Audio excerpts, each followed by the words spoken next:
ঢাকেশ্বরী মন্দির।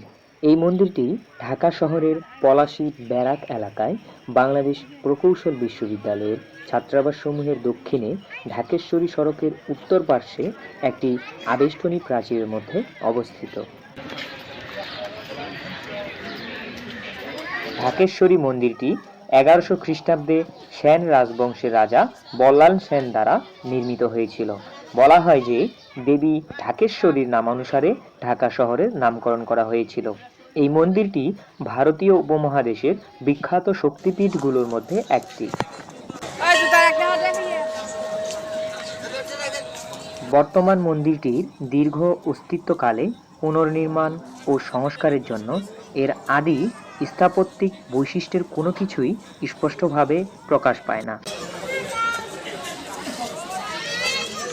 1948 সালে মন্দিরের দেবী ঢাকেশ্বরীর 800 বছরের পুরনো আসল বিগ্রহটি দেশভাগ পরবর্তী দাঙ্গার সময় আক্রমণ ও লুণ্ঠনের হাত থেকে রক্ষা করতে গোপনে এবং দ্রুততার সঙ্গে ঢাকা শহর থেকে কলকাতার কুমারটুলি অঞ্চলে দুর্গাচরণ স্ট্রিটে শ্রী শ্রী ঢাকেশ্বরী মাতার মন্দিরে স্থানান্তর করা হয়।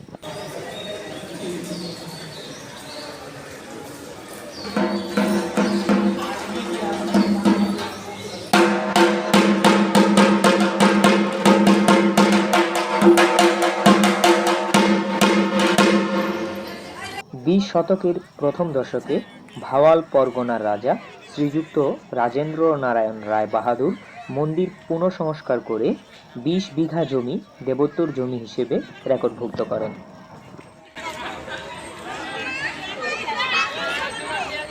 1947 সালে ভারত পাকিস্তান সৃষ্টির পর সাম্প্রদায়িক দাঙ্গা, 1948-এর ভূমি অধিগ্রহণ আইন, 1964 সালের সাম্প্রদায়িক দাঙ্গা, 1965 সালের পাক ভারত যুদ্ধ ইত্যাদি ঘটনার পরিক্রমায় কিছু স্বার্থান্বেষী আগন্তুক এবং অসাধু সরকারি কর্মকর্তা ও কর্মচারীদের জালিয়াতির মাধ্যমে মন্দিরের 14 বিঘা জমি বেদখল হয়ে যায়।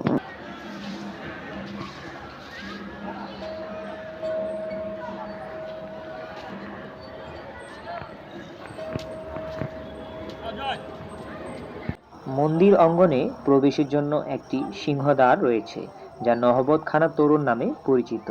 মন্দিরের পূর্ব দিকে প্রধান মন্দির, নাট মন্দির ও অন্য ইমারত রয়েছে। এখানে অন্যান্য মন্দির সহ একটি পান্থশালা ও বেশ কয়েকটি ঘর আছে।